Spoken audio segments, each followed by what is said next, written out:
I love men, so because of that, I want to play Yakuza. Yeah, that's kinda why this video exists. But anyway, if you're a fellow man lover like me, then you know that Yakuza is known for its funny goofy side quests known as Substories. So what if I beat Yakuza Kiwami by avoiding every substory? That was my first thought until I figured out that wasn't challenging enough. So I decided to slap on a few additional rules. Firstly, no substories, obviously, as well as I'm banning minigames and other forms of side content. Next, I'm banning street fights so that way it's impossible for me to grind, as well as I'll throw in no gear as well. Now here's where the hard rules kick in. I'll be banning the Goro Majima's everywhere system, so that means I can no longer fight my Pookie Wookie Maji Waji whenever I feel like it. And finally, for this entire run, I will not be upgrading Kiryu's abilities. Probably the one single rule that made this challenge impossible for me to do, but enough yapping, let's go see some sweaty buff men. Now, if I had a nickel for every JRPG I've played that starts out with the main character being arrested,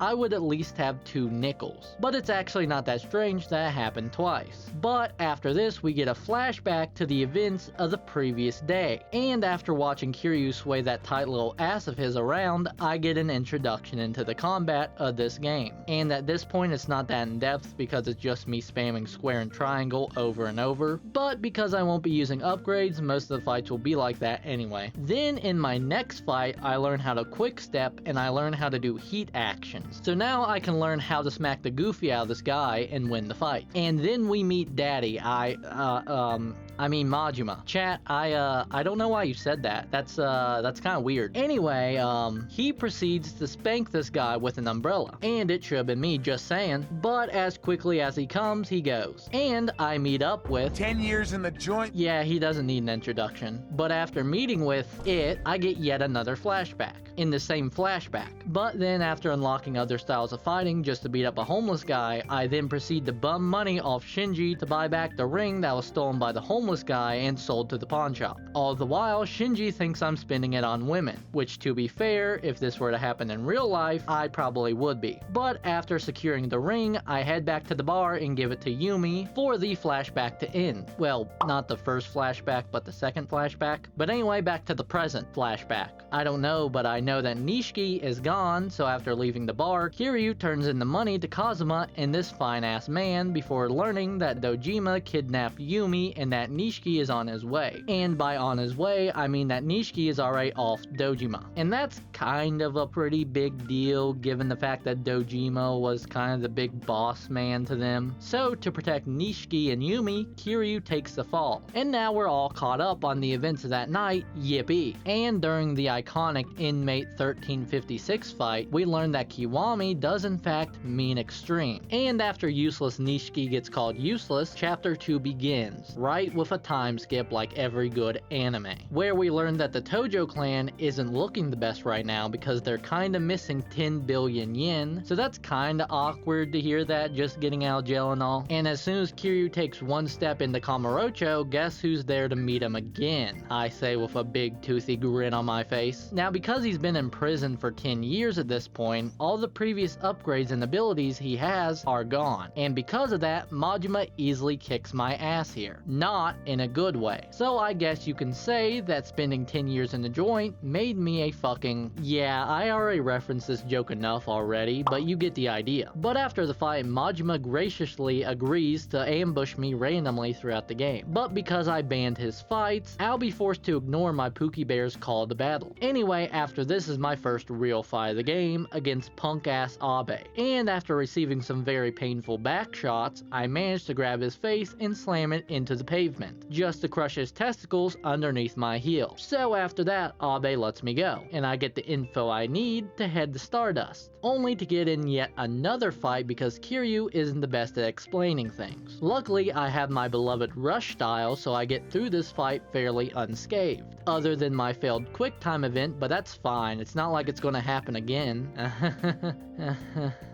Anyway, Kazuki breaks up the fight just to give me an info dump on what's going on with the Tojo clan. And by info dump, I mean that we just learn about Sarah's death before Shimano goons bust into the club. By the way, not the same goons we are, just to clarify, but the type that makes me start yet another battle. Now, as much as I love rush style, brawl style is really good for clearing up multiple enemies. Plus, I can actually pick up items in Stardust to use to my advantage against the Shimano guys. Then on top of it, I had Yuya and Kazuki to back me up. So other than needing the Shinji assist, it was a pretty simple fight, unlike my future battles. But for the time being, my main concern is about sneaking into Sarah's funeral to finally talk to Kazuma. Or, so I thought, because he immediately gets shot before anything is said. And because I can't get an answer out of him, Shimano's big fat ass busts open the door. Luckily I don't have to fight him yet, but after facing some of his minions, Kazuma manages to tell me to find Yumi and the 10 billion, leaving Kiryu to jump out of the window into the garden full of enemies.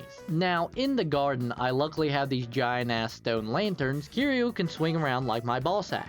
Kiryu can swing around like it's nothing, so that takes care of most enemies. And as for the guys throwing knives, I'm able to rush them with rush style, because they can't do anything when I'm up close. Now for the big guy at the gate, all I needed was one heat action and a couple of punches to send him flying. Then from there I run up and down the halls of Tojo HQ, giving diabolical backshots to men, until my Pookie decides to show up. I slam a chair on his head. Then once I step outside, I stand face to face with Futoshi Shimano himself, and my guy needs some Colgate. Look at those yellow ass chompers. But I digress. Now Shimano's whole thing is that he's big and stalky. I would say fat, but let's face it, he has more abs than all of us watching. So because of that, most of the fight was done in rush style to take advantage of his slow attacks. Then when I had him in a good position, I went brawl mode on his ass, to which most of the time I got punished for. But by far the worst part of the fight was the fact that he kept grabbing me with his little baby sausage hands. Like, beast mode was a total no-go because of it. Hell, he even managed to get his greasy little fingies on me in rush mode too. But I pushed through the fight and got saved from Date, the same detective from my case, and with that ends chapter 3. I realize I don't think I ever addressed the ending to chapter 2, but it's too late for that now. Now in chapter 4 we learn why Date is helping Kiryu. Well, the main reason is because he's his babysitter now, but he's also looking into the death of the third chairman as well. So after leaving him at the bar, I then go to another bar, only to learn a single piece of information about Yumi's disappearance. And then I head back to the exact same bar as before, and within the 5-minute time span that I was gone, everyone in the bar is eliminated, except for the Haruka I find. But before I can get any information out of her, Kiryu accidentally starts the aura farm on these thugs, leading to another fight, which wasn't much of a problem because of the iconic bicycle and trash cans I can smash over their heads. Then I finish off the final guy with rush style right outside the Wild Jacksons. Then from there I get to play Kiryu's daddy daycare just to save a starving puppy for Haruka. And then after she passes out, I take her back to the bar. Not the one with the dead people, but the one with the baddie. And after she wakes up, we finally learn that her mother is named Mizuki, Yumi's sister, that I just learned about 15 minutes prior to this. So we continue bar hopping and go to Ares to see if we can find either Yumi or Mizuki, but instead we find Hayashi from the Omi Alliance, so you can probably guess what's about to happen. But it doesn't matter because I'm going to tell you anyway. So Hayashi has a couple of goons with him, so my main focus was on them, which wasn't a problem because of brawler style. As for Hayashi himself, I managed to cheese this fight with rush style because he has this one move with a very long recovery window. So after he misses his attack, I'm able to land some hits in. And yeah, I did that for the whole entire fight. So now to start chapter 5, we learn that Mizuki probably has a connection to the 10 billion yen, because why else would big sweaty men want Haruka? Well, to answer our question, we decide to head to the best place for information, the Florist Asai, aka the Zen Master, because Buddy is never not chill. You might think Kiryu is peak male performance, but he's nothing compared to the Florist. Anyway, to get the info we needed, Kiryu has to run a gauntlet on 3 other men. First up was Feldman, and Buddy was body slamming Ghost the entire fight, so he really wasn't tough, unlike the next guy. Promuk was more of a kickboxer, meaning he relied on speed, so he was able to get behind me a lot, and that alone caused multiple knockouts on his part. I should probably mention I'm not good at these games, so sorry about that, but I did manage to get behind him with brawler style and wail on him until he started charging up, and then right after that he proceeds to charge up yet again, so I was able to swoop in and steal victory. Finally, up next is Gary Buster Holmes, and he has a combo that deals over half of my HP. So I do what I did with Promuk, so I got him into a position where I could hit it from the back, but I ended up getting in front of him again and got body slammed because of it. Then after that, I decided to use Beast Mode. I see why I don't use Beast Mode. So after surviving that with so little health, I readopted my Hayashi strategy of running around in rush mode until I knock him out. Now get ready for an info dump about the lore of the game. So right after the fight, the Florist keeps up his end of the deal and tells us that Nishikiyama called a clan meeting to bring up the fact that Sarah lost 10 billion yen to a robbery that Yumi and Mizuki are the prime suspects in. So in order to get them to come out of hiding, the Tojo is looking for Haruka as ransom, because who can ever find the 10 billion yen will most likely become the next chairman, a spot that Nishikiyama really wants, because he might have been the one that did Sarah in. I hope you got all that, because if you'll excuse me, my beloved Goro Majima wants to fight again. But it's actually a part of the story, so this fight is mandatory. First up, I have to take care of the goon problem, mainly because it's hard to focus on Majima, with Baldy over here being bald and all. But after that comes the man, the myth, the Majima. His first phase isn't so bad, mainly because of all the disposable baseball bats at my will. And guys, be excited for this one, but I managed not to fat finger the quick time event. It just goes to show that I may be stupid, but at least I'm not dumb. Anyway, for Majima's slugger style, it's a bit trickier, simply because you can get hit into his combo and kiss 1/3 of your health goodbye. Conveniently for me, there's a convenience store right outside the batting center. So after stocking up on some stamina X, because Kiryu is a thirsty boy, I was able to beat this fight by brute forcing brawler style and chugging medicine, the true like a dragon way. Anyway, after Majima saves Kiryu-chan from being stabbed, we rescue Haruka and learn that the Yakuza isn't after her, but specifically the locket her mother gave her. And after watching the flashback of Nishiki getting the bitch slap of the century from the goat Kashiwagi, chapter 5 ends. Probably one of the toughest chapters I'll have in a while, because with chapter 6 it's right back to Kazuma Kiryu's daddy daycare. But that's not all, because this is the same chapter where my run gets completely invalidated, because before I can even visit the Florist again, the game forces me to partake in Komaki's training, which starts a sub-story, and once you complete the training, the sub-story also gets completed, automatically failing my run right there. But it gets worse, surprisingly. Regardless, I'm pretty much at the halfway point in this game already, so I might as well finish it anyway. Now the reason I call this the daddy daycare chapter is because I'll be looking after the Florist's son. Anyway, for the Takashi fight I actually used beast style. Crazy, I know. Mainly because the batting cage's lobby is so small and filled with objects to use in battle, I was able to fully utilize the ability of the beast there. Then after the fight, Takashi explains that he's on edge because he's dating the daughter of the Atobe family's boss, and they kinda don't like that. But before we can head out, we get stopped by Takashi's old crew wanting to fight, because everything is solved with physical violence in Yakuza. But anyway, I have to fight Metalface and Sanji. I don't know why I'm making fun of his piercings, like I also don't have a face full of metal. But anyway, Burger King really had nothing going on, so I focused on his goons, then I targeted him with beast style, so that way I could slam stuff into his face and win. And after enjoying an extra large beef bowl, I head to the club and fight off the Atobe family for Takashi. And at this point, these fights aren't really anything to talk about. Actually, if I'm being honest, this whole chapter isn't really anything important, because right after you help the Florist with his his kid problems, you do the exact same for Date as well. So not only are the fights in this chapter kinda but the story of this chapter is like a filler episode in an anime. Really the only thing notable to happen is the Nishikiyama flashback where he gets Shimano pilled. So, on to chapter 7, where Haruka gets kidnapped again, but it was kinda on her this time, so Date doesn't get to take the blame. Anyway, after we save her, I'm required to fight off this group of men with guns. I don't know if you know this, but guns in Yakuza are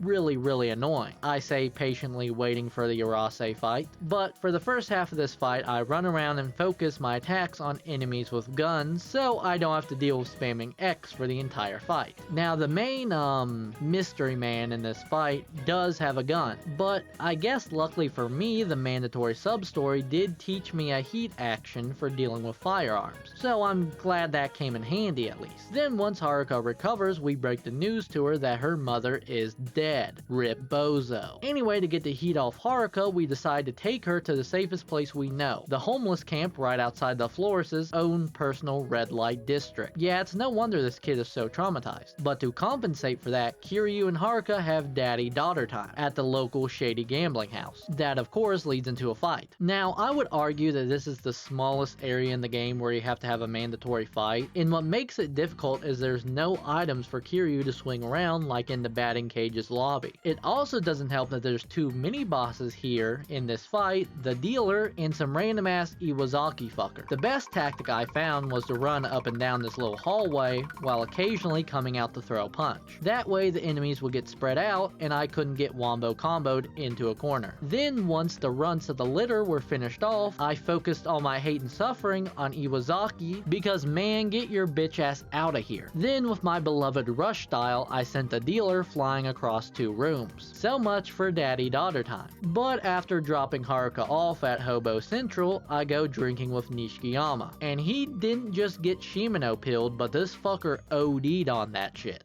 Because not only did he eliminate Mizuki, but he also shot and wounded Kazuma. And then he put a plant on Shinji. This guy is greasy and not in a good way. And speaking of grease, he sends his little boy toys after me. Now in this fight specifically, almost everyone has some sort of knife or dagger, which is kinda annoying, but I'll take it over the guns any day of the week. Now this does come with its advantages. That being, I can just use said knives on Shindo himself to make this fight go by so much quicker. And as for my mandatory Nishikiyama flashback, I watch the moment where he realizes he can't save his sister, aka the moment the Shimano pill starts to take effect. Now remember how Haruka got kidnapped like 2 times already? Well, it might have just happened again. So in order for me to get her back, I have to go and crush 3 different groups of people. First up were the blue guys, and after seeing that was only 3 of them, it really wasn't hard. Now, as for the white guys, even though there's a lot more than the last fight, there's still a lot of objects within the small space you fight in, so that makes it easier to farm heat actions. So it also really wasn't that hard. Then after we beat Shiraki up, he tells us that it was actually the bloody eyes that stole Haruka. So after filling my big fat tummy, it's time to face the hardest fight in this chapter, because in this fight you have to face both of the Akai brothers. So firstly, I decided to take care of the eldest since he was the fastest. But even though he was fast, because his fighting style involved breakdancing, he had a very slow recovery window just like Hayashi. So it was easy for me to get in there and deliver some diabolical back shots. As for the younger brother, well, he's a lot more bigger and fatter, just like your mother. So he moves slower than the other. So for the most part, I just used rush style to deal with him, only swapping the brawler style to smash the occasional chair against his cranium. I also found this really cool taser, check it out. But after my really cool taser trick, it turns out that Haruka was sold to the snake flower triad. So after eating another beef bowl and rubbing my big fat tummy, it's off to Yokohama to get Haru back. And if you thought chapter 8 was short, well, chapter 9 is probably one of the shortest chapters in the game, because the entirety of chapter 9 is about Kiryu invading La Kaong's headquarters to rescue Haruka. again. Anyway, the fighting in the restaurant isn't difficult, thanks in part to the amount of Chinese broadswords and cleavers that the enemies drop, so it doesn't take that much time for me to get the Ka Long. And you would think with him being the first boss in the game with 3 health bars would make it harder to fight him, but in reality he's pretty easy, because he's one of the few bosses where I can actually grab and toss him for a heat action. Then after his polearm breaks, he pulls out 2 broadswords that don't last long because he immediately gets a vase to the head, followed up by the table said vase was on, then followed up by like 2 more tables until I was able to knock him out for good. And after getting arrested yet again, I have to do the most annoying part in this game. Like, there's a reason I hate FPS games. But on the bright side, after this we get to see the iconic Nishikiyama crash out, so yippee. Now chapter 10. I hate this chapter, and if you played this game before then you probably already know why. But if you haven't, then allow me to yap. So, on the way back from Yokohama, Shinji calls to tell me that there's a rat feeding the King of Crash Out's information. And Kiryu already has a pretty good idea of who it could be, that being Reina, because she's the one actively crushing on Fishboy. And of course, when we arrive at the bar, she's not there, because her and Shinji are on the run from Nishikiyama's goons. And after running the gauntlet on a bunch of them, I finally make it up to the rough, where I have to fight Arase. And if I didn't mention this before, I really love spamming the X button. But in all seriousness, you actively have to play into his gimmick by being up close and personal, because the second you aren't, you're on the ground mashing X. And other than shooting his gun, Buddy loves to dodge roll away, so he can, you know, shoot his gun more. Then once you do manage to get into his second health bar, he has a move that just obliterates your HP. So not only can he kill you at full health, but he's also responsible for killing the baddie too. This guy stinks, and definitely not in a good way. Now you might be thinking, how did I manage to win such a hard fight? Rush style.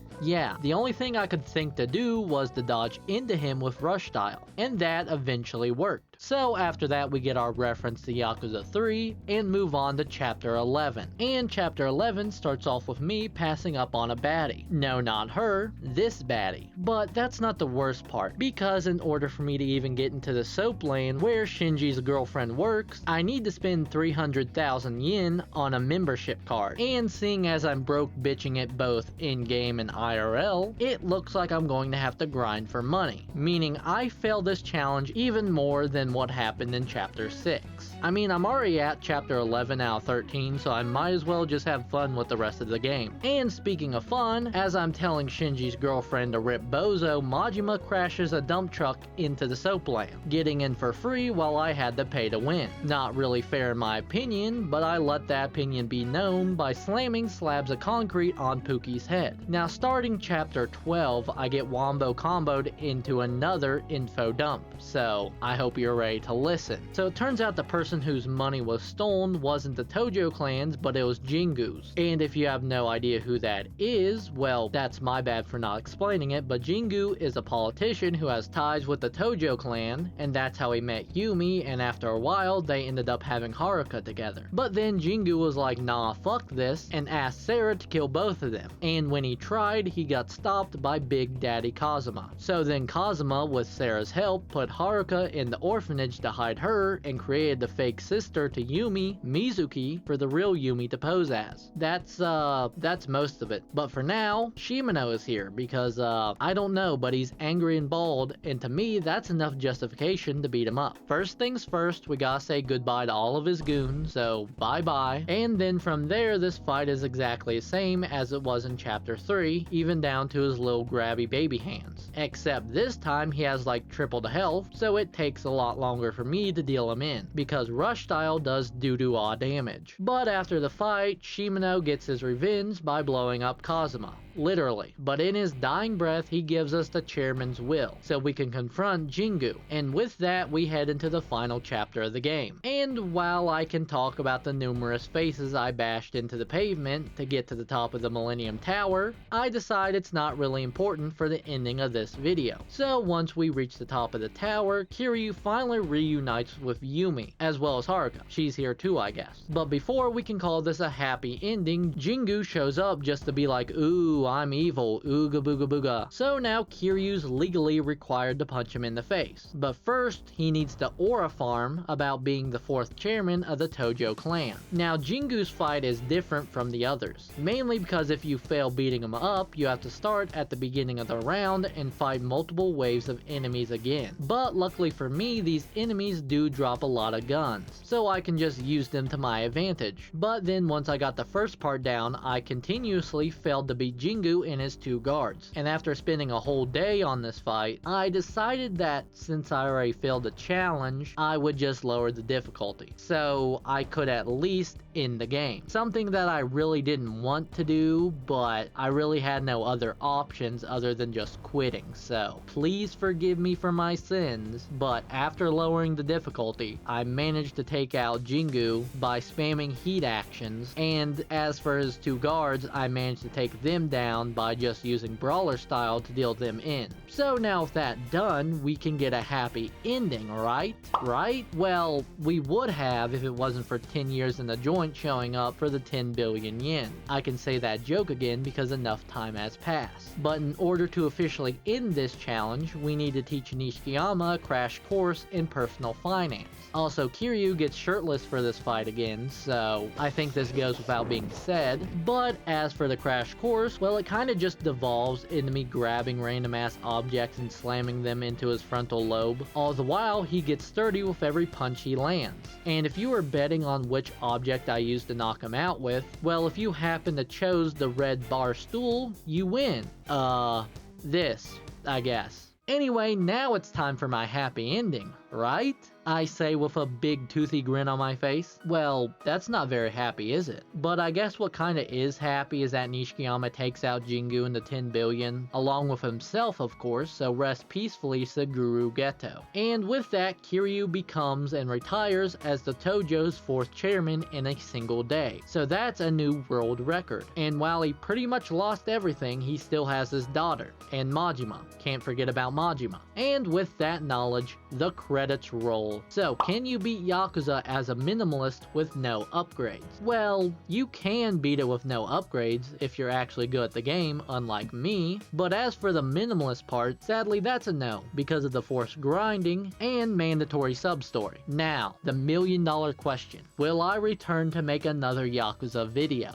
Duh. I can't just leave Yakuza Kiwami as a failed challenge on my channel. I love this game series too much to do that. Plus, I might or might not have another challenge idea for Yakuza cooking in the background right now. And this time I promise I won't bite off more than I can chew. So, if you want to see that, perhaps you can drop a sub on the channel. But regardless, thank you all so much for watching, and remember to have a fantastic day.